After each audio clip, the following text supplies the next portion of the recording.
Ancienne serveuse dans un troquet parisien, Barbara Pravi représentera la France à l'Eurovision 2021 en mai prochain, avec sa voix d'or et son engagement à fleur de peau. Beaucoup s'empressent de la comparer à Edith Piaf et Jacques Brel. Avec sa voix d'or et sa chanson à texte Voilà, Barbara Pravi représentera la France à l'édition 2021 de l'Eurovision en mai prochain, organisée à Rotterdam aux Pays-Bas. Rencontrera-t-elle le même succès que ces grands artistes? Celle qui se présente comme une chanteuse à demi, dans son morceau, ne peut que l'espérer. Je serais bien malheureuse d'être agacée par ces comparaisons. C'est un compliment énorme, a-t-elle glissé à 20 minutes après avoir remporté l'émission Eurovision France, c'est vous qui décidez, ce samedi 30 janvier.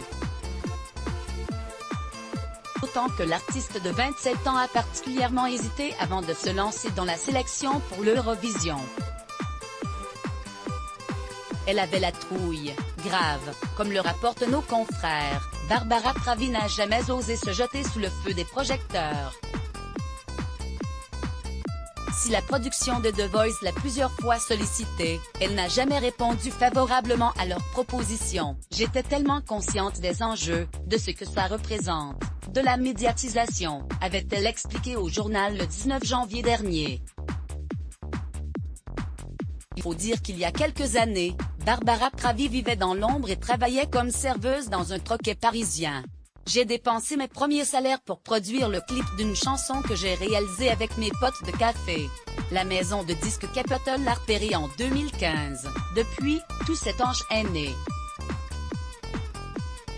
Alors que Barbara Pravi a sorti son premier single Pas grandir en 2017, Florent Pagny lui a offert son premier coup d'éclat. Elle a assuré les 23 premières parties de sa dernière tournée, qui s'est clôturée le 5 mars 2018 à l'Accor Hotel Orina de Paris. Rappelle la dépêche, une voix au militantisme aux engagements. Barbara Pravi les assume et les revendique. L'interprète de personne d'autre que moi milite activement pour les droits des femmes. Sur le plateau de Taratet en 2018, l'invité de Nagui se confiait sur les raisons de son combat. Je raconte essentiellement des choses que j'ai vécues.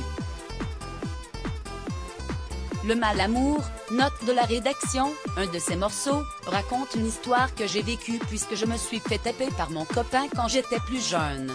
La même année, la militante féministe a intégré un collectif de 39 femmes, qui se compose de Livia Rouit et Elodie Forégé, deux anciennes candidates de la Star Academy, ou encore Agnès Jaoui, pour interpréter Debout les femmes, l'hymne du mouvement de libération des femmes, MLF. Autre pierre à son édifice, Barbara Pravi utilise sa petite notoriété sur Instagram, où 37 000 personnes la suivent. Très active, la chanteuse ne s'arrête jamais d'écrire des histoires. Tel est son rêve fou.